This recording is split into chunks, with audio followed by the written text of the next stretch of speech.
Hi this is Nikhil. Welcome to another video. നമ്മുടെ ഒപ്പം Anil സാറുണ്ട്.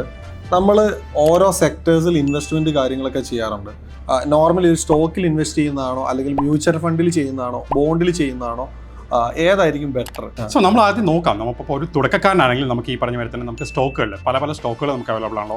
Even 25 രൂപ മുതൽ നമുക്ക് സ്റ്റോക്കുകൾ സ്റ്റാർട്ട് ചെയ്യാറുണ്ട്. അപ്പോൾ നമുക്ക് ആദ്യം തുടക്കക്കാരനാണെങ്കിൽ തീർച്ചയായിട്ടും നമുക്ക് സ്റ്റോക്കിൽ നമുക്ക് ആദ്യം ഒരു ബിഗിനർ ആയിട്ട് തുടങ്ങുന്ന ഒരാൾക്ക് ഒരു ഇൻവെസ്റ്റ്മെന്റ് രീതിയിൽ നമുക്ക് അറിയാം ഒരുപാട് എമൗണ്ട് ഒന്നും ആവശ്യമില്ല. തുടക്കക്കാർക്ക് മിനിമം ഒരു എംപ്ലോയി, ഇപ്പോൾ ഒരു എന്താ പറയുക, ഒരു കോളേജ് പഠനം എല്ലാം കഴിഞ്ഞ് ഒരു എംപ്ലോയി ആയിട്ട് അവർ സ്റ്റാർട്ട് ചെയ്യണം. അങ്ങനെ ചെയ്യുന്ന സമയത്ത് അവർ ഏത് സെക്ടറിലേക്ക് ഇൻവെസ്റ്റ്മെന്റ് ചെയ്യുന്നതായിരിക്കും ഏറ്റവും നല്ലത്? അതെ, പറയുകയാണെന്ന് വെച്ചാൽ നമുക്ക് എല്ലാ സെഗ്മെന്റും നോക്കാം. ഫോർ എക്സാമ്പിൾ നമുക്ക് വെച്ചാൽ ഒരു സെഗ്മെന്റ് മാത്രം നോക്കാതെ, ഫോർ എക്സാമ്പിൾ നമുക്ക് റിയാലിറ്റി നല്ല രീതിയിൽ പോയിക്കൊണ്ടിരിക്കുന്നു, ഇപ്പോൾ IT നല്ല രീതിയിൽ പോയിക്കൊണ്ടിരിക്കുന്നത്. അപ്പോൾ പല സെക്ടേഴ്സിൽ അപ്പോൾ അവർ ലോങ് ടൈമിലേക്കാണെങ്കിൽ നമ്മൾ പ്രത്യേകിച്ച് ഹൈലൈറ്റ് ചെയ്ത് ലെറ്റ് ദം കം, അവർ വന്ന് ആദ്യം ഇൻവെസ്റ്റ് ചെയ്യട്ടെ. ഇൻവെസ്റ്റ് ചെയ്ത ശേഷം എന്ത് ചെയ്യാൻ പറ്റും, പിന്നെ അവർ നോക്കിയിട്ട് അടുത്ത ലെവലിലേക്ക് അവർക്ക് ചെയ്യാൻ പറ്റും. അതായിരിക്കും നല്ലത്.